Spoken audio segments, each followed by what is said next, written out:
अध्यक्ष महोदय, गुरुजी बेशक उनका जन्म नेमरा रामगढ़ उस समय के हजारीबाग में हुआ था, लेकिन उनका जो कर्म भूमि रहा वो गिरिडीह, धनबाद, बोकारो रहा। और गुरुजी को हम गुरुजी जो कहते हैं वो नाम भी हमारे विधानसभा टुंडी से मिला है, जो धनबाद का हिस्सा है। मेरी आयु बहुत कम है, गुरुजी को तो करीब से देखने का अवसर एक बार ही मिला था, जब 2019 का विधानसभा के चुनाव में टुंडी के प्रत्याशी मथुरा प्रसाद महतो के चुनाव प्रचार में उसी मंच में मुझे 2 शब्द रखने का अवसर मिला था। लेकिन उनके किस्से, उनकी कहानियों को सुनकर मैं पला बढ़ा हूँ, क्योंकि मेरे पिताजी भी झारखंड आंदोलन के शहीद हैं, आंदोलनकारी रहे हैं। मेरे गांव में लगभग 1 दर्जन से ज़्यादा मेरे चाचा हैं, जेठा हैं, जिनको आज भी आंदोलनकारी का पेंशन मिलता है। तो उनसे मैं लगातार गुरुजी विनोद बिहारी महतो, कॉमरेड ए.के. राय की कहानियों को सुना हूँ। और आज भी हमारे गाँव में एक कहावत प्रचलित है अध्यक्ष महोदय, उस समय 70-80 का दौर था, जब गाँव में रात्रि पाठशाला लगती थी। लोग एक कहते थे कि मीटिंग सुने ले चाले नुनुक माए, हमरा गाँव में आवहत विनोद बाबू शिबू सोरेन ए.के. राय। और आज जिस झारखंड मुक्ति मोर्चा, जिसका प्रचंड आज पूरे भारत में है, राज्य की सबसे बड़ी राजनीतिक दल है, उसका जो पृष्ठभूमि बनने का रहा है अध्यक्ष महोदय, वह गुरुजी के नेतृत्व के सोनेत संथाल समाज और विनोद बिहारी महतो के नेतृत्व के शिवाजी समाज का विलय ही झारखंड मुक्ति मोर्चा के निर्माण की कहानी को बताता है। विषम गुरु शिबू सोरेन ने उस कालखंड में आमजनों की आवाज बने, जब कोयलांचल में उद्योग हावी हो रहे थे, जब कोयलांचल में तमाम माफिया लोग हावी हो रहे थे, पारसनाथ की तराई में महाजनी प्रथा हावी हो रहा था। आज भी पारसनाथ के तराई में कई किस्से मौजूद हैं अध्यक्ष महोदय, जब उन्होंने अपनी बेटी के विवाह के लिए, अपने पिताजी के श्राद्ध के लिए किसी महाजन से 1 रुपया कर्ज लिया था, लेकिन 20 वर्षों के बाद भी वो 1 रुपया कायम था और वो सूद नहीं दे पा रहे थे। बहुत प्रकार की इस प्रकार की व्यवस्थाएं उस समय प्रचलित थी समाज में। उनके खिलाफ गुरुजी ने जोरदार आंदोलन किया।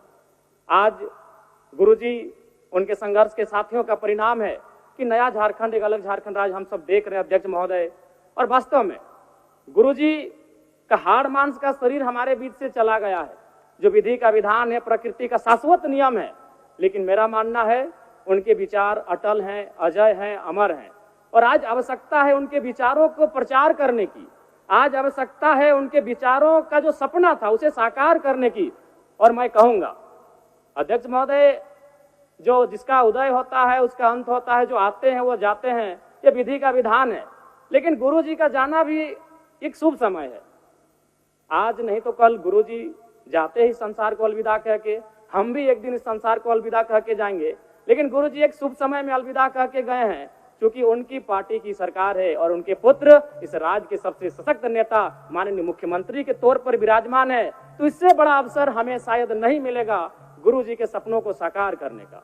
अतः शब्द नहीं है महोदय, गुरुजी एक बहुत बड़े उपन्यास है, वो किताब भी नहीं रहे कि शब्दों में और वाक्यों में उनको पढ़ लें। वो एक बहुत बड़े उपन्यास है, जिन्हें एक कालखंड में पढ़ा नहीं जा सकता है, जिन्हें एक कालखंड में पूरे व्याख्या नहीं किया जा सकता है।